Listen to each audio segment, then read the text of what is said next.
Week 2 of impeachment has begun. There's lots of scary stuff that happened today. Except not really, but I'll give you all the skinny in a second. The fallout for Chick-fil-A continues. They have an interesting new business partner, and it doesn't seem like that's going very well. Finally, the fart heard around the world on live television. We'll break it down play by play and tell you what really happened. All that's coming up now on I'm Right.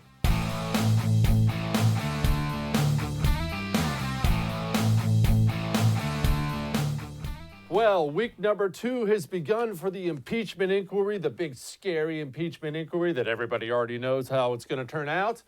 And let's just say week 2 did not begin any better than week 1 did for the Democrats. Yes, I understand everybody on each side is going to say, yeah, that was great for us. Republicans are all going to run to the microphone today and say, that was worthless. They didn't know anything. By the way, that's correct. Democrats are going to run to the microphone today and say, whoo, that was a bombshell. This Alexander Vindman guy, he's going to be the one that takes down Trump. But the truth of the matter is this. If you really want the real skinny on impeachment, you can go to 2 sources. 2, only 2. One, you can listen to this show at night, sit down with your family, have dinner, and then sit down and watch I'm Right and hear what I have to say. Why? Because I'm right. See what I did there? 2, go to your relatively non-political neighbors and friends and ask them. Just ask them. Because poll after poll after poll shows the same thing on impeachment, on politics, on outrage in general. People are tired. They're worn out. And right now what you see is a political fog of war. And no, I'm not going to make some, politics is just like battle reference. That's not true. But if you think about it that way, it kind of can be true. People turn on the television every single day for the last 3 years, and what have they heard? What have they heard? What have you heard? You've done it too. Impeachment, collusion, Russia. This is the beginning of the end. Donald Trump is going down. The world's coming to it.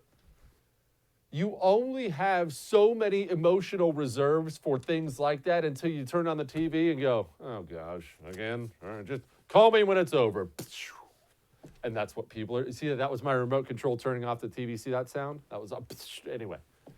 But that's what you're seeing now. Week 2, the beginning of week 2 of the impeachment inquiries, gave us nothing.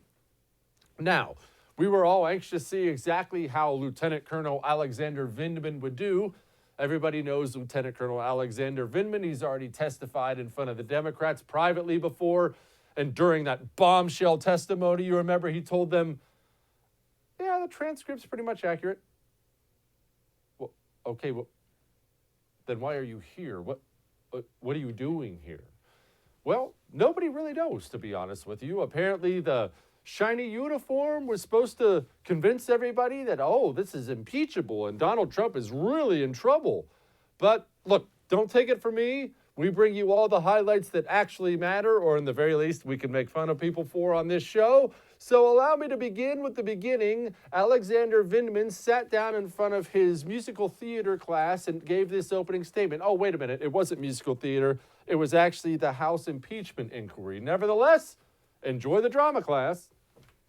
Dad, I'm sitting here today in the U.S. Capitol talking to our elected professionals is proof that you made the right decision 40 years ago to leave the Soviet Union and come here to the United States of America in search of a better life for our family.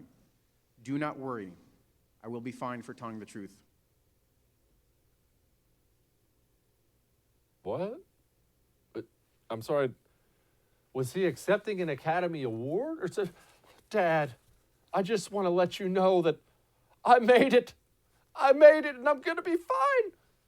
Buddy, you're a witness at an impeachment inquiry. All right, you're not accepting a medal. There's nothing special about it. You're a witness at an impeachment inquiry. And don't give me this melodramatic crap at the end of, and trust me, Dad, I'm going to be fine. As if people have been threatening the guy's life or somebody like that. Look, let me tell you people something. And look, I'm a self-professed hater of officers. I was an enlisted guy. That's right. I worked for a living when I was in the Marine Corps. But I have met so many officers like this who are so way above their skis and so self-important. It's absolutely nauseating. But let's set that aside. Let's move on to what the man actually had to say. Surely, if he's going to sit down and talk about the transcript that well, that we've already read, surely he was going to have something new. I bet you Alexander Vindman was going to go before that committee today and say, hey, this transcript is inaccurate. There's actually some really nefarious stuff that was left out. Here's what he said. The call transcript as published on September 25th is complete and accurate. Will both of you attest to that, Ms. Williams? I didn't take a word-for-word accounting. When I first saw the publicly released version, it looked substantively correct to me. And Colonel Vindman?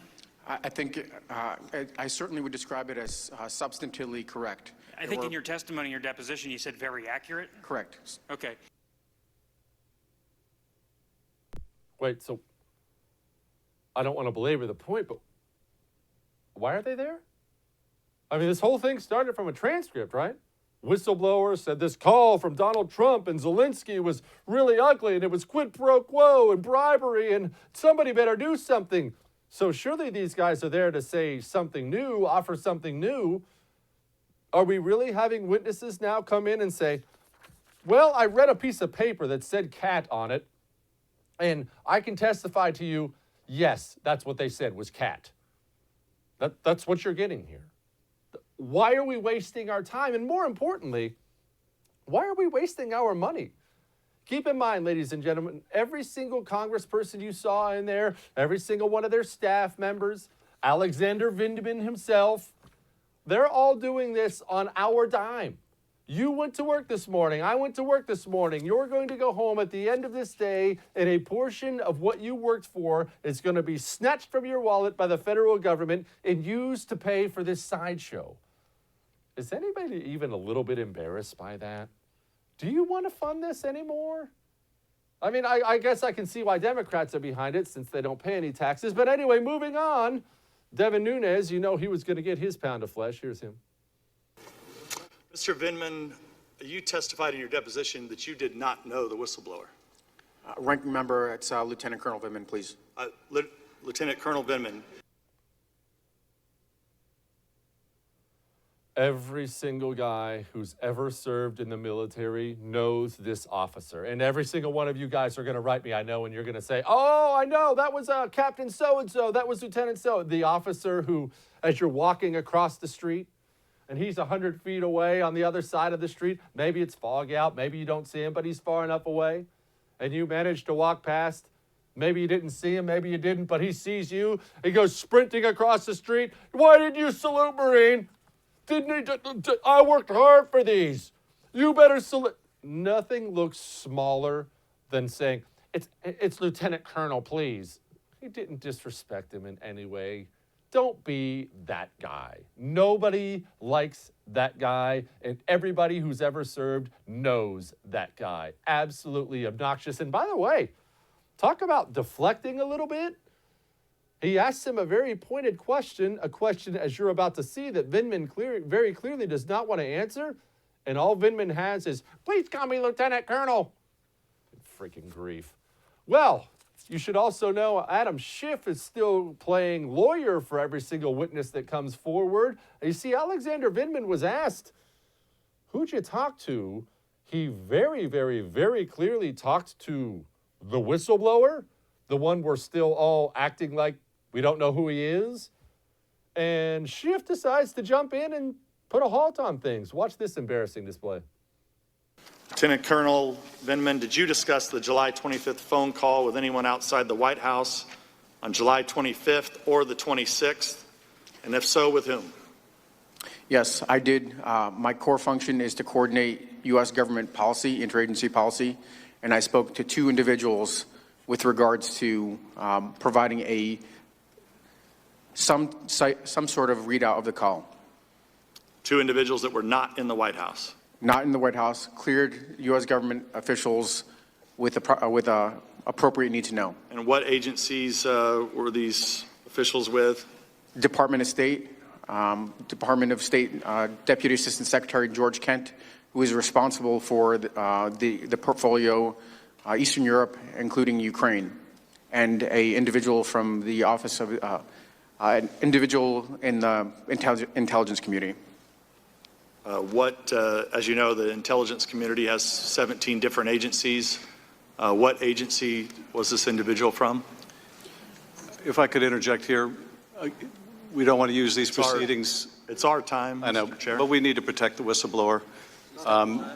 If Please stop. I want to make sure that there's no effort to out the whistleblower through the use of these proceedings. Wait a minute. We need to protect the whistleblower. But how would Adam Schiff know that in that moment he was protecting the whistleblower when he has said, I don't know who the whistleblower is? Alexander Vindman said, I don't know who the whistleblower is. But yet Alexander Vindman very clearly called the man who doesn't know his name, doesn't know his agency, and told him about the call. Ladies and gentlemen, this has been the biggest farce. Look, farce is not even a nice way to put it at this point in time. This is all one big lie.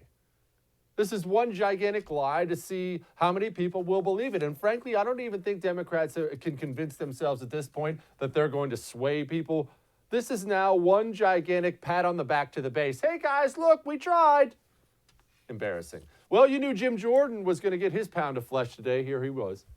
In this case, because of the sensitivity of the call, and Mr. Eisenberg told me not to speak to anybody else, I only read out, outside of the NSC, 2 individuals. 2 individuals. Das Kent and one other person. And you're not willing to tell us who that other individual is? Mr. Chairman, point of order. Mr. Chairman, Mr. Chairman, point of order. The gentleman suspend. Counsel. Mr. Chairman, I would ask you to enforce the rule with regard to the disclosure, with regard to the intelligence officer. Thank you, counsel. You know, as I indicated before, this committee will not be used to out the whistleblower. That same Mr. Chairman, necessity can you of first stop the protecting time so I don't lose the will time? persist. You are recognized again, Mr. Jordan. Mr. Chairman, I don't see how this is outing the whistleblower. The witness has testified in his deposition that he doesn't know who the whistleblower is. You have said, even though no one believes you, you have said you don't know who the whistleblower is. So how is this outing the whistleblower to find out who this individual is? Thanks, Jim. That's an excellent question. But of course, everybody knows the answer. We don't have to dance around things. We don't do that on this show. Adam Schiff knows who the whistleblower is. Alexander Vindman knows who the whistleblower is.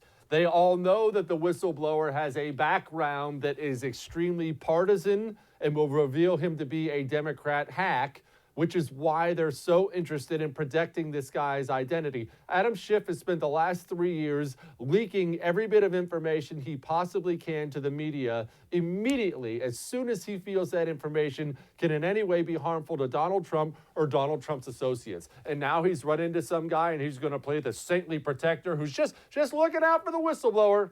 Well, we all know the game. We all know the game. It's transparent at this point in time. Well, you knew Donald Trump wasn't going to get through day 2 without making some comments, and he had some very pointed comments to make about Speaker of the House Nancy Pelosi. Here he was. The woman is grossly incompetent. All she wants to do is focus on impeachment, which is just a little pipe dream she's got. And she can keep playing that game. And I've been told, and who knows if this is so, but I think it's so, I have pretty good authority on it, that she's using USMCA because she doesn't have the impeachment votes. So she's using USMCA to get the impeachment vote. And it doesn't matter because right now you have a kangaroo court headed by little Shifty Schiff, where we don't have lawyers, we don't have witnesses, we don't have anything, and yet I just got to watch, and the Republicans are absolutely killing it. They are doing so well because it's a scam. It's a big scam. He's right, of course. Republicans are holding the line. This thing is a scam. It's a big waste of everyone's time. Again, the only thing that really makes me mad about it is that's our money. That's our money. The money didn't fall from the sky for all this time. They stole it from us, and now they're using it for this crap. All right, coming up, editor of National Review, Rich Lowry, going to talk to us a little bit about nationalism. Hang on.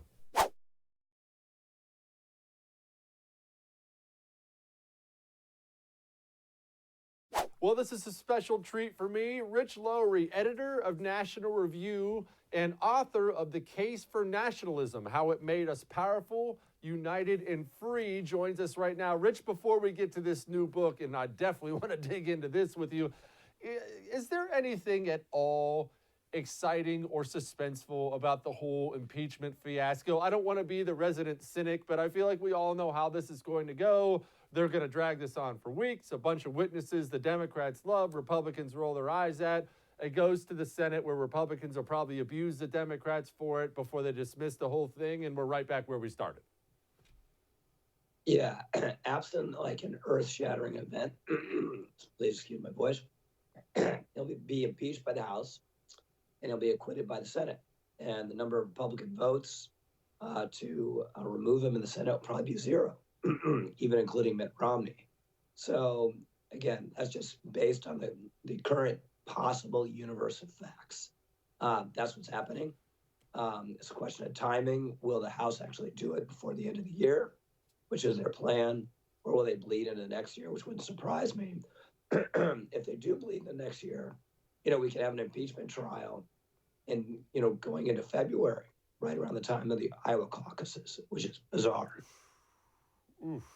And I can't imagine. Look, I'm not going to sit here and pretend like this looks great for everybody. Sham or no sham, it doesn't look good to be impeached. But boy, does that put the Democrats in a real bind heading into the Iowa caucuses, having a big impeachment thing hanging over their heads. And Lord knows what Senator McConnell's going to do with this when he finally gets his hands on it. But all right, setting that stuff aside, nationalism. Just to break it down for people, because I think so many people get confused about this, and a lot of that's their own fault for not looking into it. A lot of that's media fault because they want to make every nationalist thing, everybody's got a KKK hood on. Explain to people what exactly nationalism is. What does it mean? Yeah, so a lot of people think patriotism is everything good about national feeling, and nationalism is everything bad. That's wrong. Patriotism just means loyalty to your own. The root of the word is patre, same root as patriarchy, fathers, fatherland. Nationalism, more specific, is the idea that a distinct people bounded together by a distinct history, common culture, common language, should govern a distinct territory. That's it. It's a very basic idea. It's an idea that defines the modern world. We live in a world of nation states that are occupied and governed by distinct peoples who have different cultures and different languages. That's it. And some people want to say it's Nazism. It's not. Some people want to say it's white nationalism. It's not. Yeah, I don't know why people find that concept to be so difficult. There are different versions of it, and obviously people have abused it throughout history of, America should only be for white people or something stupid like that, but that's not necessarily the case. I guess I've never understood, Rich, why it became so controversial. People who share common values forming a nation. I don't understand why that's controversial at all. And this America First thing, I get that we don't necessarily want to close ourselves off from the world, but is it not? Should we not want our government, to put Americans first, second, third, fourth, and fifth? Of course, yes. For most 80% of Americans, that's a commonsensical sentiment. But it's a sentiment we hadn't heard very much of, which is the reason why Donald Trump was able to say it and get a lot of resonance, because no one else was saying it. Democrats had turned their backs on nationalism. The Republican Party had lost touch with it.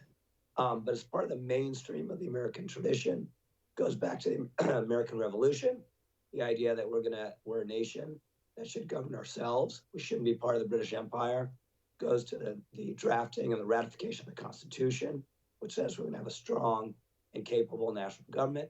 Goes to the Civil War, which fundamentally establishes the legitimacy of the American nation state. So the idea that this is something alien to America or something nefarious or threatening is just completely wrong. And it goes back to the misunderstanding about the Nazis. The Nazis made nationalistic appeals.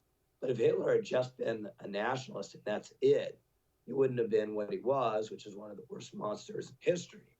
Because on top of this, there was this cracked racial vision where the Aryans would rule Germany and rule all of Europe in kind of a blood-soaked vision of how the world works, but it should be.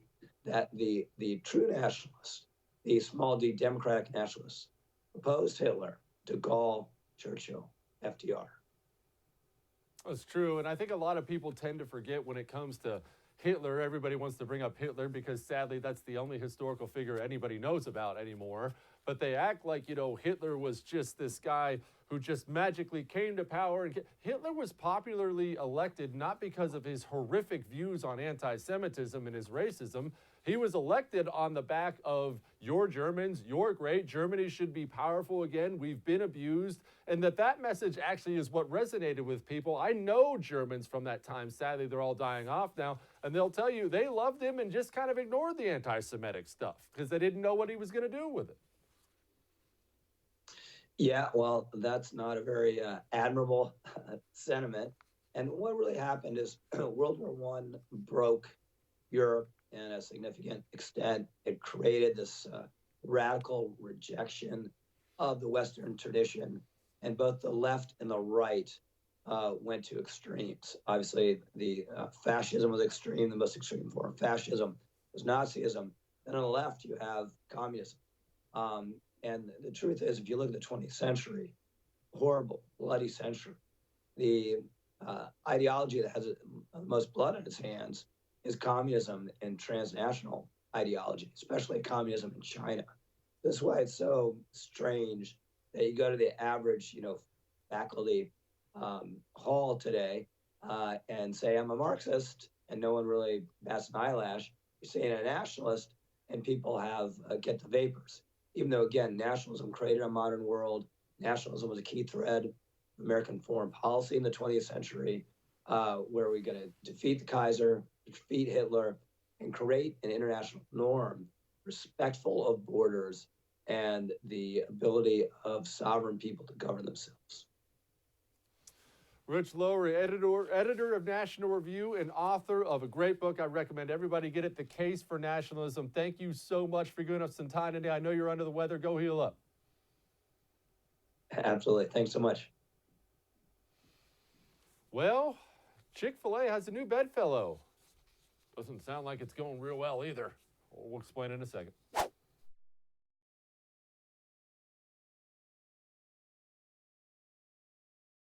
World War II, one of those fascinating subjects that everybody loves to dig into on some level. Either it's the battles, Pearl Harbor, the battle in the Soviet Union, the island hopping campaign, the invasion of Normandy. Everybody has their thing about World War II, the aftermath of World War II.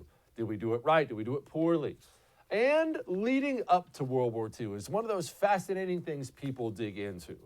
Why didn't people like Neville Chamberlain, Britain's leader, do more? Why did you not see it? Hitler's building an army. He's invading places. He's taking things over. How could you not jump in and stop it? How could you not see it? And I'll tell you why he didn't see it. Because he didn't want to see it. Because it's human nature, not just of Neville Chamberlain, it is human nature to deny reality, especially when that reality is an uncomfortable reality. It's uncomfortable to finally acknowledge we need to go to war. A lot of people have to die. We have to spend a lot of money. That's not a reality you want to acknowledge. Nobody wants to do that. Would you enjoy that? No, you wouldn't. Instead, it's easier to convince yourself, well, it's just this country.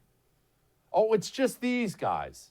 Oh, it's just those guys. Oh, I'm sure he's not that bad. It's just Hitler. I'm sure he'll stop there, right? I mean, surely he's not one of history's monsters, which of course he turned out to be. It's easy to convince yourself of that. It's human nature.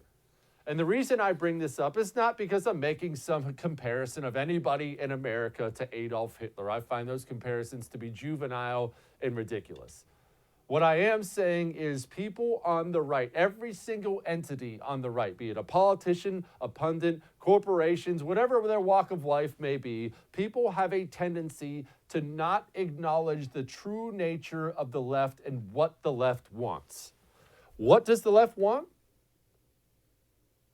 Everything. They want it all, baby. You can convince yourself, and it's so easy to do this, that, man, if I'm just kind of nice to them, they'll be nice to me. Well, if we just give it a little bit, I'm sure they'll be fine. Surely that'll be enough for them. I mean, they want to work together, right? If we just accept a little bit more of this, that'll be the last thing they want. That's never been what they want, which is why it's never worked. You give a mouse a cookie, the mouse is going to ask for a glass of milk next. Never, ever, ever, ever, ever give an inch to the left. It only encourages them to want more. And let me explain something to you, as I have several times, as I will several times again. There is nothing in your life, nothing that you have, the left does not want to infest and infect and take away from you. That's not, being radical. That's the history of it. So we saw what happened with Chick-fil-A yesterday. I'm not going to go ape about that again. Of course, they had to drop the Salvation Army of all places, that just feed and clothe homeless people. So they did announce they weren't going to give any more money to charity. They weren't going to give any more money to the Salvation Army's charity because of their, quote, anti-LGBT stance, which just means Salvation Army is a Christian-based organization. They did nothing that's anti-LGBT. Salvation Army came out with a statement today saying this: we serve more than 23 million individuals a year, including those in the LGBTQ plus community, of course, plus now. In fact, we believe we're the largest provider of poverty relief to the LGBTQ plus population, end quote. So Salvation Army essentially put out a quote. There was more to it, saying, we love all, we serve all. That was the basis of it. Of course, that sounds horrible, right? But look, it's no big deal. That's no big loss for Chick-fil-A. The point of all this is Chick-fil-A chose a side. They chose to drop Salvation Army, and they chose to pick up the LGBT community. And surely the LGBT community was going to be grateful for Chick-fil-A's concession. They were going to come alongside them and put their arms around them and pat them on the back and say, welcome, partner. You're our friend now. Welcome. We're going to have a great business partnership from here on out. But that didn't happen, did it? Here was Glad's statement on Chick-fil-A.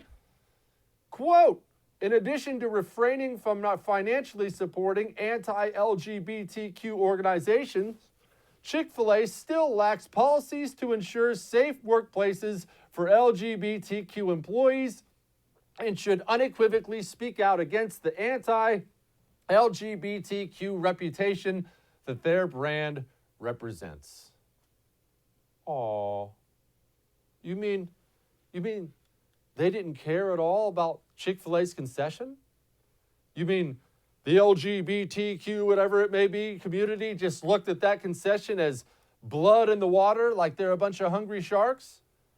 Well, yeah. And guess how much sympathy I have for Chick-fil-A? None. Zero. And you know why I don't have any sympathy? It's not because I wish ill on them. It's because they have a history of examples of the leftists doing exactly what they just did for Chick-fil-A. The left will pick at you and pick at you and pick at you and pick at you. And finally, if you weaken, if you show even an ounce of weakness and you're like, all right, let's just give in a little, that only makes them ravenous for more. You tell the leftists every time they want something that's yours, even a little bit of something that's yours, go screw yourself. That's your message to the leftists now. That's your message to the leftists next week. That's the message to the leftists 100 years from now. In fact, it's not even just go screw yourself. It's go screw yourself. You're not taking anything of what's mine. In fact, watch out because I'm coming to take what's yours. It's time to start playing offense against these disgusting people. I've had enough of the LGBT bully mob. I've had enough of every leftist bully mob out there. It's time to start playing offense against these people. Drag them into court. Start taking things back. Stop bowing before the rage mob. It does nothing to sate that beast. It only encourages them. Crap. I wasn't going to get my blood pressure up tonight, but I guess I did.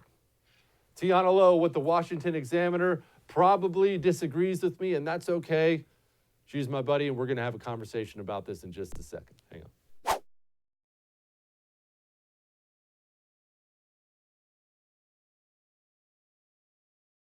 Well, the show can't be all about me, although I know that's probably what everybody wants. Occasionally, we need other voices and possibly dissenting voices. I will tell you, Tiana Lowe, commentary writer for Washington Examiner, and I are friends, but I actually don't know her thoughts on my Chick-fil-A ranting, but I suspect they do not line up with mine. So, Tiana, let me set this up before I give you the stage, and I'll let you have your say. I don't necessarily give a crap about a fast food restaurant making a business decision. In a vacuum, I don't care about that.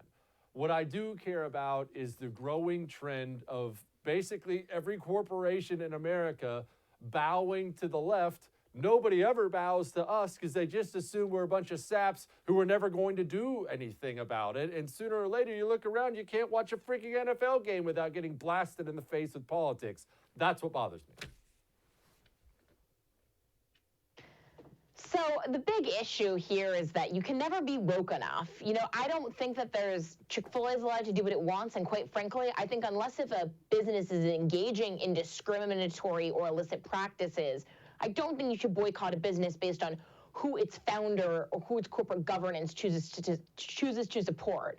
But the case is that, you know, GLAAD still came out and condemned Chick-fil-A for not making their workplaces accepting enough, you know, so you can never be woke enough. So I'm not really sure who bending the knee to was supposed to ingratiate Chick-fil-A to, because it's clear that the left will never be satisfied. That being said, the fact that they had to, divest from donating to the Salvation Army, if you're vilifying the Salvation Army, you're probably not the good guy. Probably not. I guess that's my issue, Tiana, is it's not that I want to line up a boycott. Boycotts don't work. They always come off as super lame. It's not what I'm saying.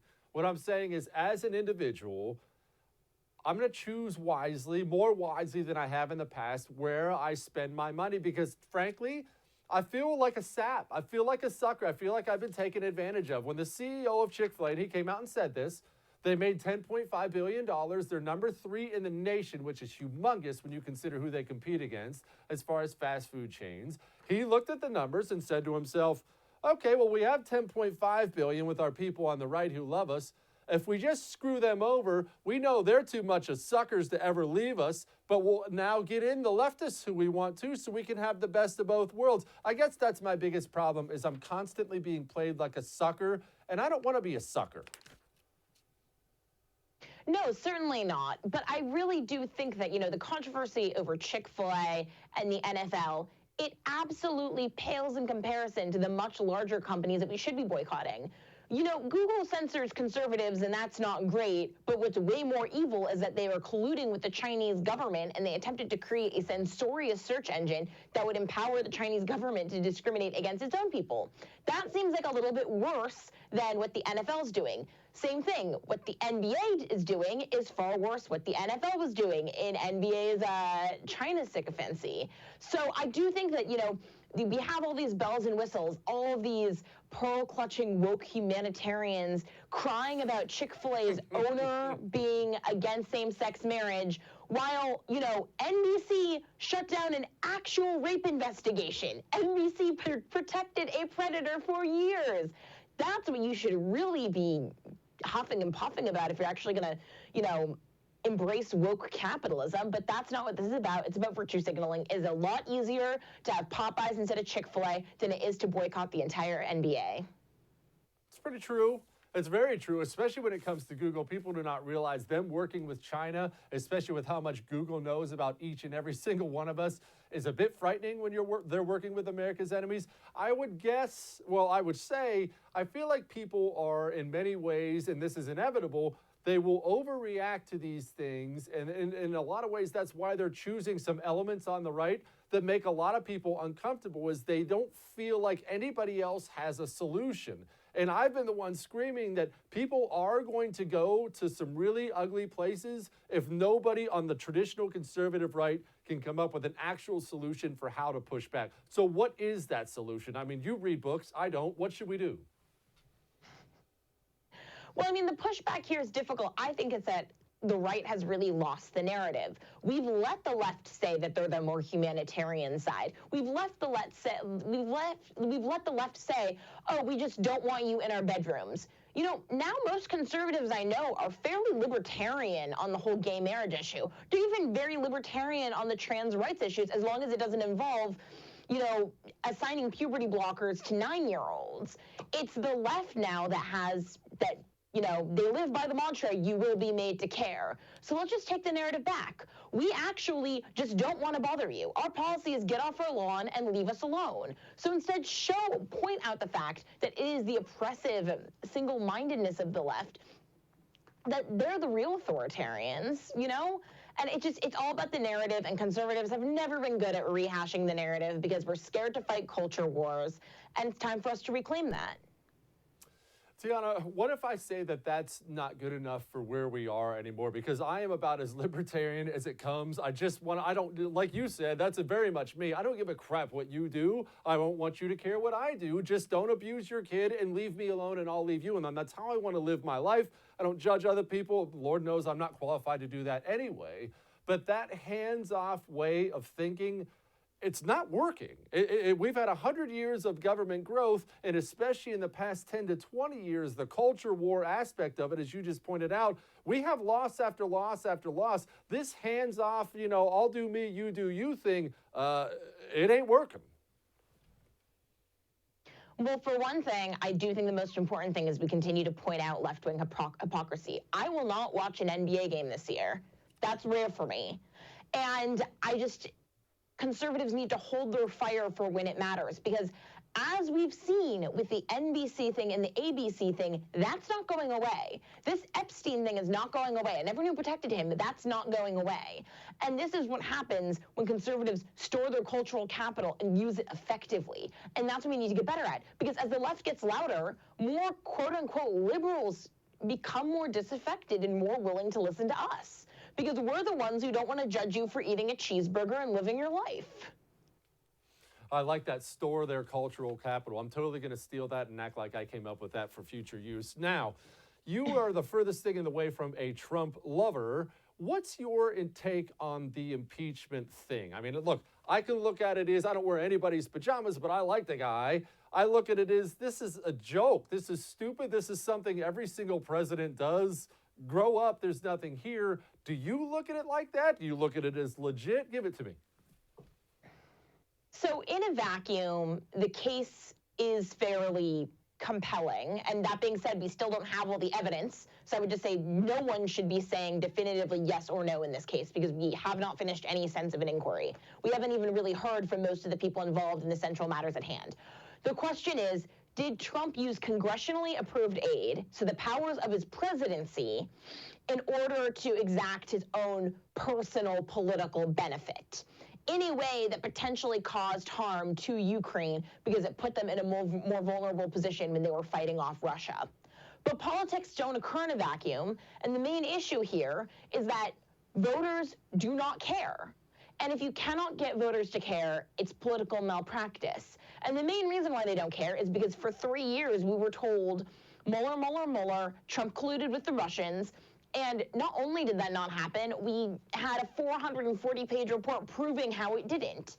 So now when we have this actual case where, no, it is not normal for a president to use congressionally approved aid to exact damage upon their domestic political foe from a foreign government. That is not normal. Presidents do not do that.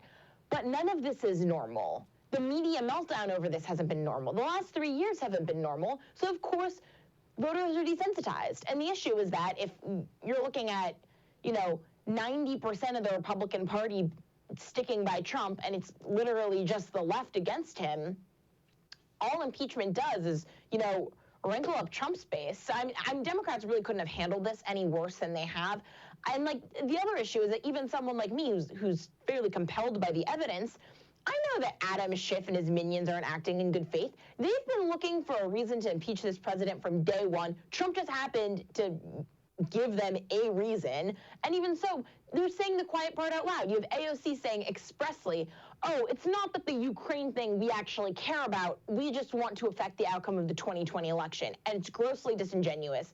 And I think the longer this thing is in the news, the worse it is for the country. Well, I can't disagree with you there. The only thing I find compelling about this impeachment inquiry is, frankly, myself. Tiana Lowe, commentary writer at Washington Examiner. Thank you for giving us some time tonight. Thanks, Jesse. Coming right up, the fart heard around the world. We're going to break down exactly what happened. Hang on.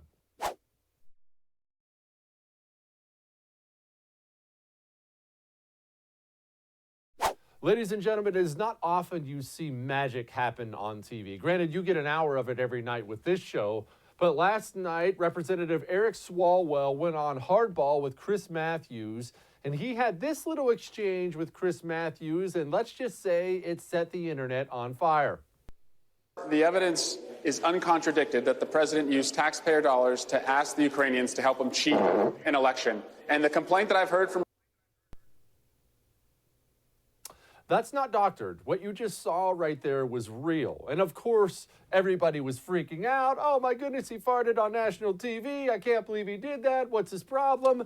But there have been plenty of theories floating around. I'm about to tell you exactly what happened. First of all, theory number one is the obvious theory. Well, Swalwell farted. You can see at about the 01 mark, you can definitely see it on the slow-mo camera, that Swalwell holds back a little bit as if he's clinching up, trying to hold the thing back. He then relaxes, it comes loose. We even have an infrared camera, clearly a fake, but nevertheless funny. I wanted to show you that. And there it is. So a lot of people were saying Swalwell actually did it. Hardball with Chris Matthews obviously wanted to run cover for their guests. They came out with the lamest excuse in the world today, saying it was a mug sliding across the desk. Look, don't pee down my foot and tell me it's raining. Nobody believes that fart, that clear fart that everybody heard, was somebody sliding a mug across the desk. You don't have fart mugs. Nobody believes that. But I'm about to tell you who the real culprit was, and no one wants to admit this. You ready? It was Chris Matthews. Chris Matthews is like twice as old as Eric Swalwell. Chris Matthews is one of only two people during that interview who had his microphone on. You see that? The interviewer has the microphone on. Anytime I'm interviewing somebody, you can hear me and them at the exact same time. Swalwell, I don't want to be an ageist here, but I'm going to, is half Matthews' age. Swalwell was also standing up. I have heard enough farts in my lifetime to know the difference between the concussion of a sitting down fart and the concussion of a standing up fart.